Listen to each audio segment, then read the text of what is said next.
La parole est à Monsieur Meyer Habib pour le groupe UDI pour 5 minutes.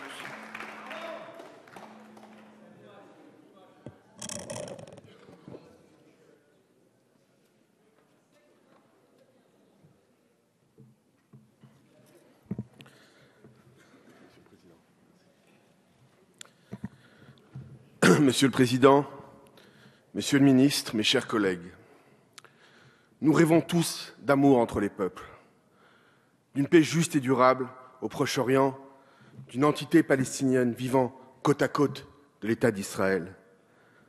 Malheureusement, la proposition d'aujourd'hui va à l'encontre de ces objectifs de paix.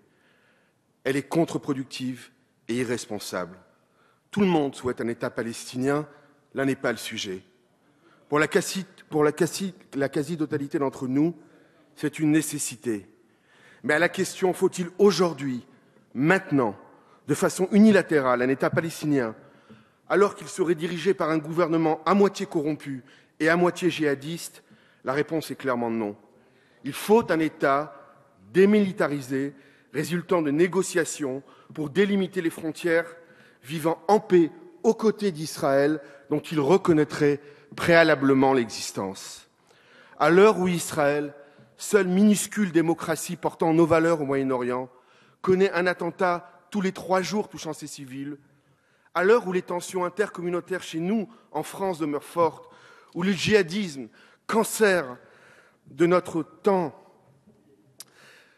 tue nos compatriotes et ceux de nos alliés, l'adoption d'une telle proposition va importer le conflit en France. L'expérience nous montre que les règlements de conflits qui ont été imposés unilatéralement ont été des échecs.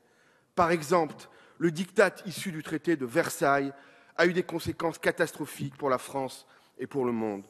Pourquoi reproduire les erreurs du passé ? Palestiniens et Israéliens ont signé les accords d'Oslo, seul traité engageant les deux parties. Il y est stipulé qu'un règlement du conflit ne peut être unilatéral. Cette proposition viole donc ces accords. Comment réagissez-vous, mesdames et messieurs les députés, si demain, Israël déclarait, comme certains le souhaitent, ces accords caducs et annexait unilatéralement une partie ou la totalité des territoires de Judée et Samarie ? Sur le plan moral ensuite, alors que le terrorisme et le djihadisme menacent le monde libre, pouvons-nous promouvoir au rang d'État une organisation reconnue comme terroriste par l'Union européenne? Car c'est bien ce que nous ferions en adoptant cette proposition. Mahmoud Abbas a en effet créé le 2 juin dernier un gouvernement intégrant le Hamas, équivalent de Daesh ou Al-Qaïda. Il n'y a pas de bons et de mauvais terroristes. Alors que nous venons de voter unanimement dans ce Parlement la loi Cazeneuve contre le terrorisme, l'adoption de cette proposition reviendrait indirectement à reconnaître le terrorisme comme moyen de pression politique légitime. Ceci, quelques semaines seulement après l'assassinat de notre compatriote, ami du maire de Nice ici présent, égorgé devant les caméras, Hervé Gourdel, par des djihadistes, et seulement 2 ans après le massacre de Toulouse. Quelle heureuse! Mes chers collègues, reconnaître l'État palestinien aujourd'hui, c'est se dire au Hamas, continuez à tuer, vous n'avez pas besoin de déposer les armes pour obtenir des droits. Ce serait récompenser une organisation qui tue volontairement des bébés et des civils à coups de voitures béliers. Député en France, entre autres des Français qui résident en Israël, je connais la réalité du terrain. Depuis près de 70 ans, ce minuscule État, dont la superficie fait 2 fois la Dordogne, souffrez de m'écouter encore quelques minutes. Israël se bat pour sa survie dans un environnement terrible. Il n'a cessé de faire des concessions pour atteindre la paix. Il est sorti du Liban, sorti de la bande de Gaza, sorti du Sinaï, et il est prêt encore à sortir d'autres territoires. Mais en retour, il ne reçoit aucune main tendue. Le Hamas et l'autorité palestinienne ne veulent pas revenir sur la question du retour de 3,5 millions de réfugiés, ni accepter l'existence du seul État juif. Il n'y avait pas de problème de territoire avant 1967. Personne n'évoquait le problème palestinien. L'objectif unique était la destruction de l'État d'Israël. Les enjeux territoriaux peuvent être résolus, j'en suis persuadé, par des concessions mutuelles. Mais hélas, cette guerre est à mon sens avant tout une une guerre de religion, ou plutôt une guerre de djihadistes qui déforment l'islam. Pour ces djihadistes, il n'y a pas de place pour quiconque n'incarnant pas l'islam radical.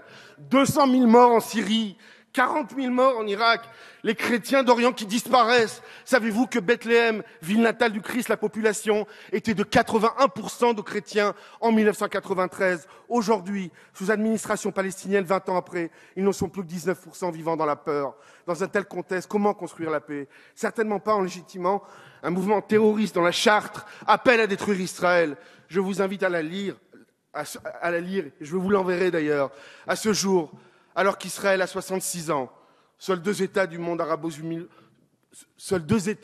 arabo-musulman sur 52, la Jordanie et l'Égypte ont reconnu l'État d'Israël. Le saviez-vous? Savez-vous par ailleurs que pas une seule fois, mesdames et messieurs, mes collègues socialistes, pas une seule fois le nom d'Israël n'est mentionné dans les manuels scolaires palestiniens du Fatah? Ces manuels falsifient l'histoire en indiquant que Jérusalem est composée de 3 quartiers, alors que Jérusalem est la capitale du peuple juif depuis 3000 ans. Enfin, interrogeons-nous sur le rôle de la représentation nationale. Notre Assemblée va-t-elle se positionner sur tous les conflits territoriaux ou identitaires dans le monde? Est-ce bien là son rôle? Pourquoi ne voterions pas demain une résolution pour le Kurdistan, pour ces malheureux Tibétains, la Chypre du Nord, la Crimée ou encore la Catalogne? N'est-ce pas enfin et surtout faire preuve d'un opportunisme politique flagrant et désolant en instrumentalisant un conflit extérieur grave pour tenter de gagner des voix, en ravivant des tensions intercommunautaires dans les banlieues? 20 manifestations pro-palestiniennes prévues aujourd'hui, déclarées jour de colère. Hélas, le PS va mettre le feu, réimporter le conflit en France. Dois-je rappeler qu'on a crié mort aux Juifs dans ces manifestations l'été dernier? Je cite, « Derrière un antisionisme de façade, c'est l'antisémitisme et la haine des Juifs. » Ce n'est pas de moi, c'est Manuel Valls, notre Premier ministre. Mes chers collègues, merci de conclure, monsieur Habib. Je sais qu'y compris au PS... Vraiment conclure, monsieur Habib. Mes chers collègues, je sais qu'y compris au PS, qui a cédé sous les coups de boutoir de l'extrême gauche antisioniste et des mouvances proches des islamistes, ce texte a semé le trouble et que nombre d'entre vous qui souhaitent un État palestinien vivant en paix aux côtés d'Israël doutent de son bien fondé. Parce que cette proposition va à l'encontre de la paix, à l'encontre de l'intérêt des peuples palestiniens et israéliens, parce qu'elle fera choisir à la France, ami historique d'Israël, un camp plutôt qu'un autre, et qu'elle attisera dangereusement les tensions entre les différentes communautés. Je vous demande de voter contre ce texte. Je vous remercie. Merci, monsieur Habib.